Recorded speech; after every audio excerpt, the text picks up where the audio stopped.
this mindset where you feel like a chameleon, where you have to change yourself every time the situation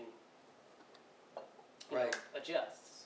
Well, you do have to. I mean, if you go if you're a police officer, you do have to become a police officer. But most of the police officers that I know become pretty miserable people at the end, and they only hang out with the clique of police officers. Yeah. And even the police officers, whether they want to admit it or not, have police that they like. They have good cops, so-called, and bad cops right within. And what's a good cop or a bad cop? I don't know what that is. Mm-hmm. But you know, everybody has these different cliques, right. And people become really miserable and feel trapped. You know, like a doctor will say, my phone never stops ringing. Well, this is the profession you choose. You know, people are sick, they want help. Yeah, but when I give them help, they don't follow through on it. And I feel I'm on the phone more as a businessman than I am helping people because I'm trying to collect money from the insurance companies that aren't paying me, and I have bills to pay. Yeah, but you are living in $1 million home, you know, that you have bills to pay. Yeah, but still, it's over my budget. And I need to keep up with that. So everybody's miserable, you know, instead of using it as a vehicle, you know, for what you want to do. So you should find, if you're looking for a job, you should find something that allows you to work and, you know, maintain a living that has growth potential to it, but also allows you to express yourself off the job. You know, like your whole life shouldn't be your job. When you leave your job, you should leave your job unless that job is something you want to keep growing higher in, like a higher education. Like a brain surgeon has to go through, I don't know how many years of school. You know, a lot. They're like 40 years old before they start their career, you know.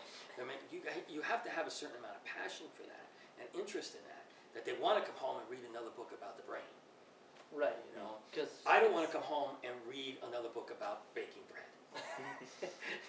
You know, it's just like, I don't want to do that. You know, I want to come home and I don't want to come home and just sit in front of the TV set like a zombie either and let something else do the thinking for me. Not that I don't enjoy a good movie. I do, but I don't want to sit there and just watch anything on TV. You know, I want to be active. I want to do things. I'd rather go out and sit with a friend and have a cup of coffee and talk about something. You know, to me that's high entertainment. So everything to me becomes a vehicle, which has got to be hard on this talk that we're talking here, because unless people see that all together, like how we summed it up, they're going to watch that and they're going to say, well, I don't understand. They have to watch that whole clip. Right. So basically, if James has got to put this up, you should put what I'm putting up first. When we're talking about entrapment, you know, or what it's put this up first so people realize, oh, I better watch the whole thing to really find out what these guys are talking about. Yeah, I'll number these. Yeah. Because this may have to be at the beginning instead of the end, you know, and then go all that stuff. Because you got to the point, and then you get through all the... The point is that you don't have to feel trapped. Okay. And you shouldn't feel trapped. And everybody does. Everybody thinks that financial freedom is going to be the key to their lives, and really that's not the case. Yeah. It's what you do with it. I mean, it's nice to be miserable with money than it is to be without money. Right. But misery still is misery, you know, wherever you may be.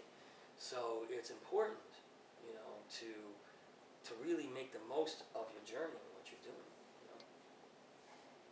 So you don't have to feel trapped. Just express. It's hot in here, huh? Yes.